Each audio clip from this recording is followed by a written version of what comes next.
Hello everyone, it's Gail from Take It to Anywhere, and I am here with another edition of Friday Fragment, which is a weekly meme hosted over at booksheetclub.blogspot.com.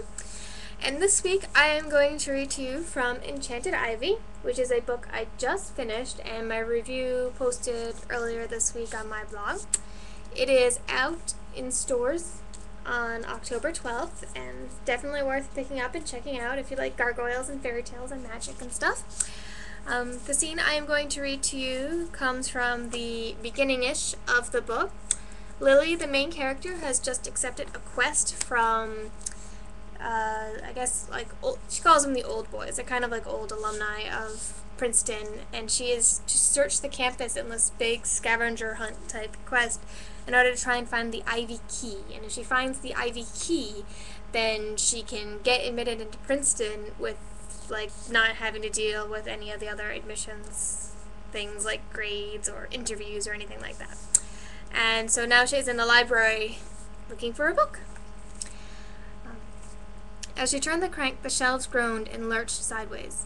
She imagined the horror movie where the villain squeezed his victims between movable bookshelves. Attack of the Killer Librarian. Definitely a low-budget movie. The bookshelves creaked and then settled in their final positions. Silence wrapped around her again. Lily shivered. She never thought she'd be freaked out by a library. On the other hand, she'd never been in a dimly lit, preternaturally silent library, buried 3 floors below sunlight and fresh air. Walking quickly down the row, she scanned the shelves for the call numbers. Like the label had said, the books jumped from 919 to 930. Where? She began to ask aloud. Screech! The bookshelf shifted toward her. Hello? I'm in here, she called. Please stop turning the crank. The shelf rattled closer. She darted down the row and burst into the center aisle. Hey, I said. No one was there. The crank continued to turn, unaided, until the bookshelves slammed together. She leaned forward to examine the crank. She didn't see a motor, so how? Clang! Screech! Across the aisle, a second bookshelf shuddered, then shifted. Lily backed away as the crank whirred faster, jolting sideways. The bookshelf slammed against the next shelf. Books rocked, and then the library fell silent again. Okay, she thought. This is seriously creepy. Maybe she should return to the nice, sunny library lobby and ask the librarians at the information desk where to find the 920s. She liked that idea. Lily headed for the elevator. Metal shrieked and a bookshelf shot across the center aisle to block her path. Several books tumbled off the shelf and landed at her feet.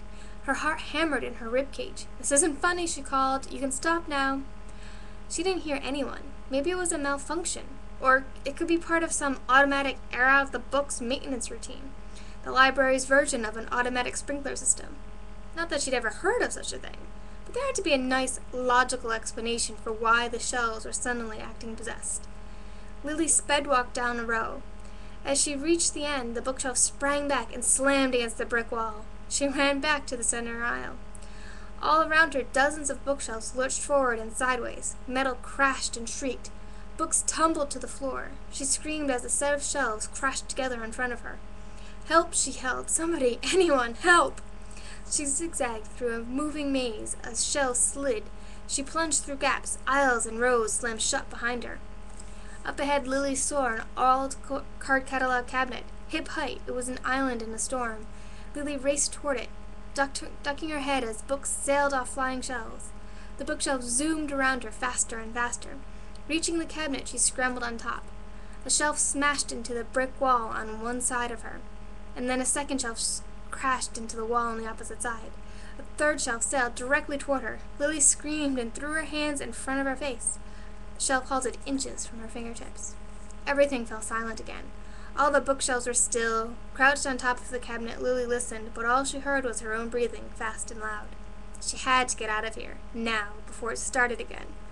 Sliding off her perch into the narrow space between the cabinet and bookshelf, Lily yanked books off the lowest shelf. She could clear a shelf, crawl through, and then run for the elevators. She emptied half the bottom shelf before she noticed the call numbers on the spines of the books.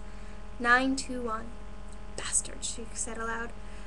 Lily clapped her lips shut before she said anything worse. The old boys could be listening. She bet they were watching her right now through video cameras, chortling to one another as they sipped port in their leather chairs. They had succeeded in scaring their newest candidate with mere bookshelves. What sort of college admissions test involved terrifying the applicant half to death? Lily took half a breath and told herself to focus. She could tell them what she thought of their practical joke after she had her automatic acceptance guarantee. For now, she had to find that book. Lily ran her fingers over the spines.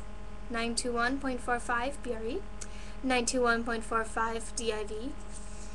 She didn't see a 92145 WIL. She stood up and checked the other shelves. A few book titles caught her eye. Rituals and Music of the Northern Ogre Clan, On the Behavior of Brownies, Goblin Genealogy. She plucked a book at random off the shelf and flipped through it. Mermaids, A Life Cycle of. It mimicked a research book complete with charts and graphs and footnotes. It even had drawings of mermaid skeletons and diagrams of mermaid respiratory systems. Someone had put a lot of work into this parody. Replacing it, she selected another book. This one, Chimeras of Today, was the same, hundreds of pages, detailed research. She returned it to the shelf and noticed that none of the books in this section had a publisher's logo on the spine. Maybe this was some sort of odd, self-published fan of fiction stash?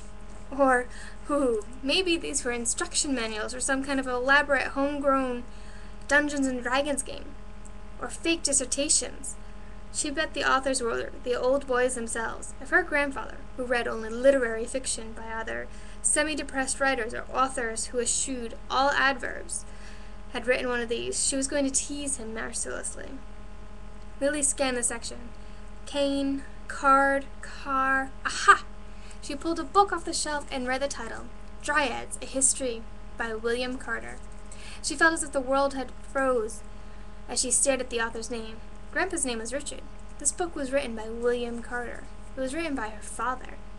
For an instant she thought she must be hallucinating, but that was impossible. She had taken the medicine. It was only that the book had surprised her, that was all.